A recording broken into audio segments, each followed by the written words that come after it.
আমি তোমাকে মন দিতে চাই। বাজে লোকটা আমাকে কয় টাকা খাইছস?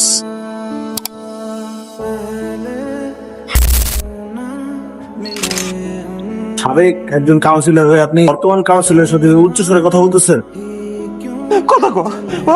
আমি যদি ভুল না হয়ে থাকি এটা আমাদের বাড়ি, রাইট? সবাই ফ্যামিলি মেম্বার এখানে। নাটকের শুটিং স্পটও না, তাহলে বাড়ির ভিতরে এটা কোন ধরনের নাটক চলছে? মতলবটা কি তোমাদের? বসো। বলছিস না কেন বল? সুইটি, কিসের অনুমতি? ভাইয়া একদিনের জন্য কলেজ থেকে ঢাকা ডেভিড কোম্পানি নিয়ে যেতে চায়। সিম্পল একটা বিষয় নিয়ে এই ধরনের নাটক করছো যে আমি একটা জেল মানুষ। কেন? বাবা দেখ, আমি তোকে খুব ভয় পাই। সময়ের কথা, আমার বাপকেও আমি এত ভয় পাই না। সবসময় মনে হয় যে ছিল কম, বাপ বেশি। আমারও সেটাই মনে হয়, ভাইয়া কম বাবাই বেশি। আমরা কি ডেভিড কম্পিটিশনে যাচ্ছি? All the best. সরি ভাইয়া। তুই যাচ্ছিস?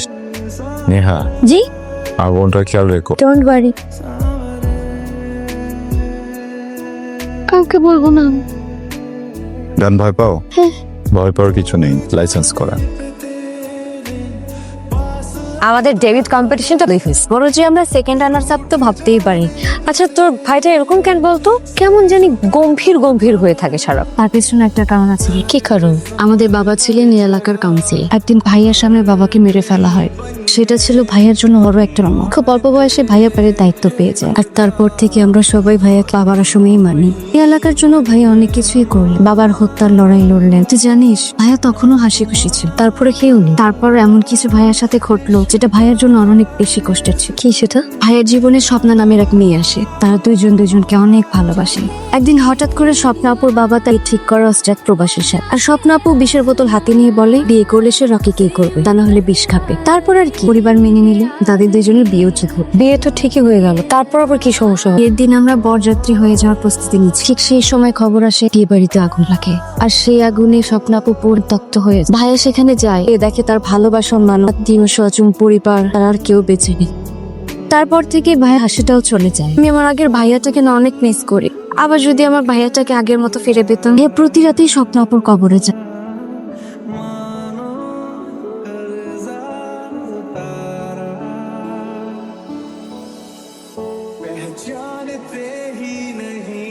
রকি, এদিকে এসো।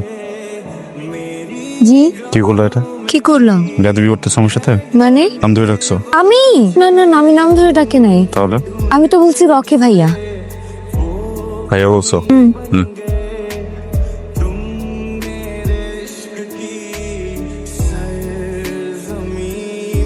সরি সরি, আমি না আপনাকে জড়াই ধরতে চাই না। ওকে জড়াই ধরতে গিয়ে কাকে? হিয়ার কোন প্লেয়ার? another প্লেয়ারটা কে? বোন। সো বেরো। বাবা একটু মাছতে। ভাই একটা কথা বলার ছিল। কয়দিন যাবত নিহাকে কিছু ছিল ডিস্টার্ব, আর এই বিষয়টা নিয়ে অনেক ডিস্টার্ব। তুমি যদি বিষয়টা একটু দেখতে। সুইটি তো নেহার বেস্ট ফ্রেন্ড। আমি চাচ্ছি যে ব্যাপারটা ঠিক নিজ হাতেই হ্যান্ডেল কর। নাম কি? নাম তো আমি জানি না। দেখতে কেমন? আমি জানি, কিন্তু ওদের সামনে আমি বলতে পারবো না। ওরা কারা? তোমরা আমাদের সামনে বলতে পারবো না? আমরা কি মানুষের বিবরণ দিবার আমগো সামনে বলতে পারবো? ওদের সামনে আমি বলতে পারবো না। ওদের দূরে যে দাঁড়ায় থাকতে, দূরে যাওয়া লাগবে, দূরে গেলেই হবে। বলো দেখতে কেমন ছিল? সবার কথা আমি বলতে পারবো না, একজনের কথা আমার মনে আছে। সেই দেখতে আপনার মতো এরকম উঁচা, লম্বা, সুন্দর, শুধু একটু কম হাসি। আচ্ছা একটু হাসলে কি হয়? প্রবলেম কি তো? কি হয়েছে?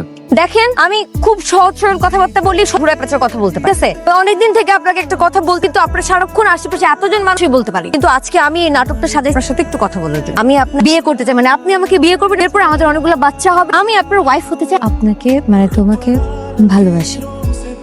I love you Rocky. আমি তোমাকে মন দিতে চাই।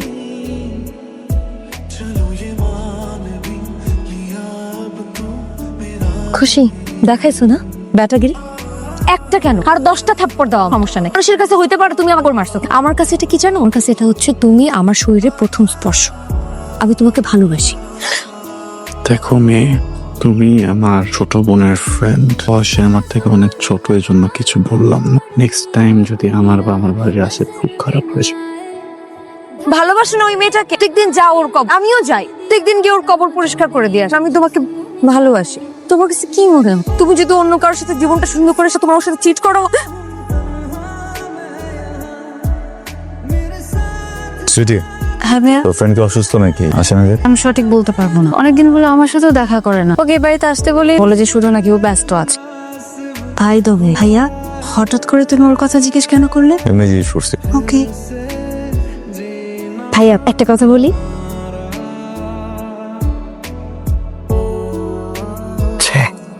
মেয়েদের চোর মারার পর থেকে মন শুকিয়ে গেছে দেখছো।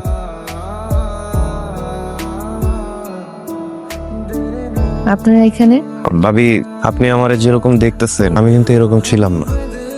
নেশা পানি করতাম, ছিনতাই করতাম, এটারই লাইফ মনে করতাম। এটা নিয়ে পড়ে থাক অনেক কিছু মনে হইতো নিজেরাই। রকি ভাই না বুঝাইছে এটা আসলে লাইফ না। আমরা সেই জায়গা থেকে রকি ভাই নিয়ে আসছি। রকির বাবারে যেই লোকটা খুন করছে আমি ওই লোকটার ছেলে। আমার বাবাই রকি বাবারে খুন করছে, সাজাও হয়েছে, আর ফাঁসির রায় হয়েছে, কিন্তু আমি তো ছেলে না। এখন অবস্থায় মানে বাবার ফাঁসির রায় হয়ে গেছে, সন্তানের জীবনে যেটা প্রভাব পড়বেই। আমার পড়ছিল, আমি ছিটকে পড়ছিলাম লাইফ। ধরে নাও রাস্তার ভিক্ষুক হয়ে গেছিলাম। ওইখান থেকে আমার কে ফিরে আনছে জানো? ওই ছেলেটা ফিরে আনছে যেই ছেলেটার বাবাকে আমার বাবা খুন করছে। ও উল্টা আমারে স্বাভাবিক ফিরে আনছে। যত কষ্ট হইব, যত কষ্ট হইব, তুমি ভাবি রকির পিছ ছাড়বা না, বুঝছো? আমি তোমার কথা দিতে, আজ হোক হোক রকি তোমার উপর দুর্বল হবেই। হ্যাঁ ভাবি, আর আপনার কাছে আমার রিকোয়েস্ট, যদি এরপরেও আপনার চর মারে, আপনার যদি কষ্ট হয় আপনি আমাদের মারবেন, তারপরেও ভাবি প্লিজ আপনি হাল ছেড়েন না। জাস্ট এতটুকুই কর ছিল, এখন আপনি আসতে পারেন।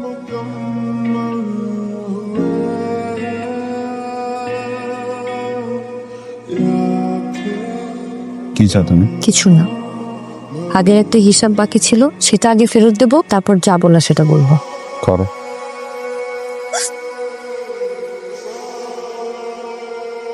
কি হলো? ভেবেছিলাম যে তোমাকে একটা চড় দিলে তুমি আমাকে 10টা চড় দিবা, কিন্তু আমি চড় খাবো না এটা কিন্তু ভাবিনি। আমিও ভাবিনি এই বয়সে এসে নিজের থেকে 10 ছোট একটা মেয়েরা চর খাবো আর সেই চরটা হজম করো। তুমি হজম করলে কেন?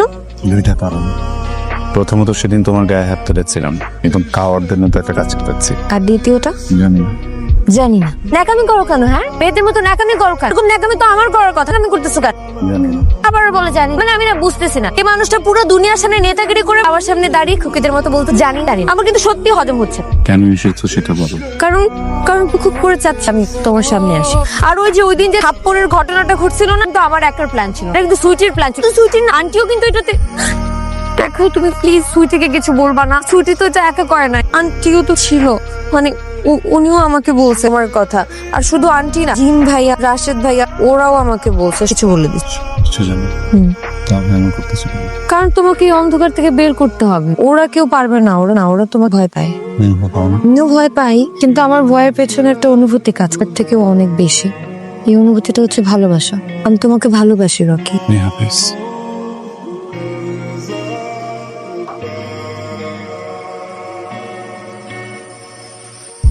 আরে এটার মানে কি? পজিটিভ না নেগেটিভ?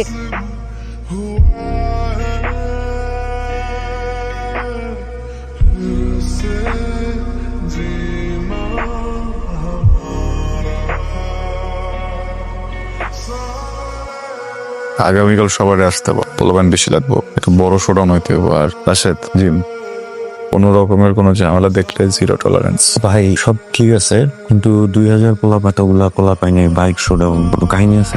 কাহিনী কি বন্ধু, ওষুধে যাওয়া নাকি? এমপি ইলেকশন করবা? রাশেদ অনেক বুদ্ধিমান। দেখ, আমরা আমাদের অঞ্চলের জন্য অনেক করার চেষ্টা করি, কিন্তু একজন কাউন্সিলরের লিমিটেশন থাকে, যেটা সে চাইলেও কখনো হতে পারে না। এই জন্য লিমিটেশন ভাঙতে হবে, বড় ফিল্ডে খেলতে হবে। এমপি না, মেয়র ইলেকশন করবো।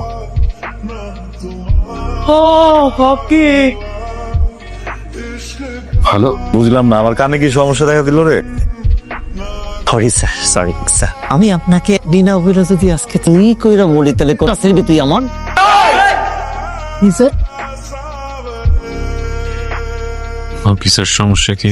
এই তো গুড কোশ্চেন, একদম পয়েন্টে। হইছে হলো 15 মামলা হয়েছে, ওয়ারেন্ট বেরিয়েছে, তোরে অ্যারেস্ট করতে আসছে। এখন যদি একটা আসামির সাথে বেশি ভালো ব্যবহার করি তাহলে কি আমার প্রফেশনাল ইজ্জত থাকে? আমরা রাজনীতিতে মাঠে খেলি, দেশের জন্য খেলি, অনেকেই অনেকভাবে আমাদের ফাঁসানোর চেষ্টা করে, কয়েকজন মামলা থাকে খুঁজে বাইর করতে হবে কোনটা আসল আর কোনটা নকল। এই মামলা কিন্তু এবার শিল মামলা না, তুমি ফেসে গেছো। তোর নামে থানায় অভিযোগ আছে, তোর মায়ের ধর্ষণ করার চেষ্টা করছো।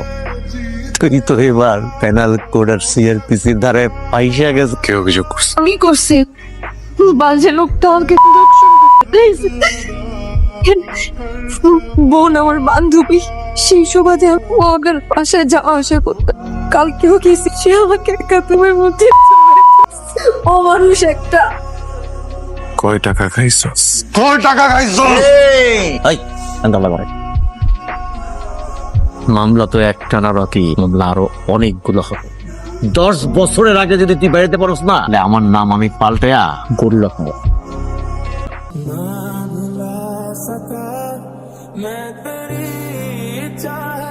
ও আমার বান্ধবীর রূপে একটা বেঈমান ছিল, যেটা আমি কোনোদিনও বুঝতে পারি।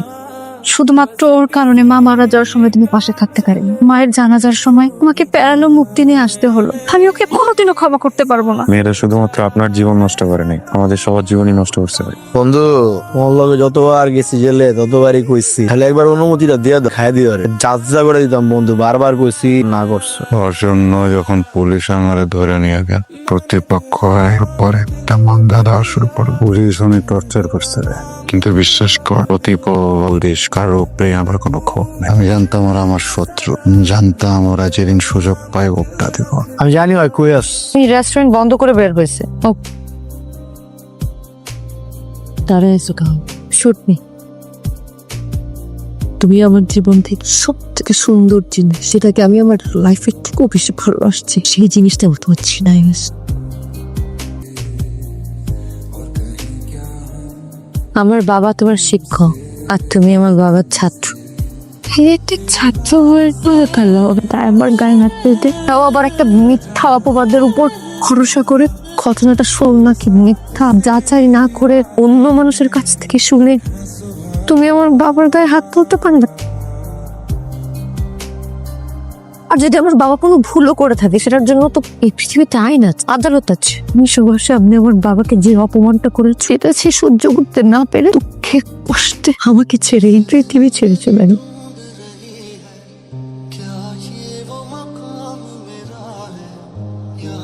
তোমার মনে হতেই পারে আমি তোমার বাবার পরোক্ষ খুনি। তোমার জায়গা থেকে তুমি ঠিক, আর আমার জায়গা থেকে নিহা। পৃথিবীটাই এমন, এই সমাজ এমন, এই সমাজের মানুষগুলো এমন। আমার সাথে এমনই কিছু একটা ঘটেছিল। একটা মেয়ে সামনে এসে কাঁদতে কাঁদতে এমন ভাবে বলল সে তোমার বাবা তার সাথে খারাপ করেছে, অবিশ্বাস করতে পারেনি। আর তুমিই বলো, আমি যে জায়গা থেকে কাজ করতাম, এই জায়গা থেকে যদি ভাবি একজন পাপী শিক্ষক হোক, বাবা হোক, ছাত্র হোক, প্রশাসন হোক, আর যেই হোক, আমার জন্য তো সে পাপী। তুমি আমাকে ক্ষমা করে দিও। আমাকেও তুমি মাফ করে দিও।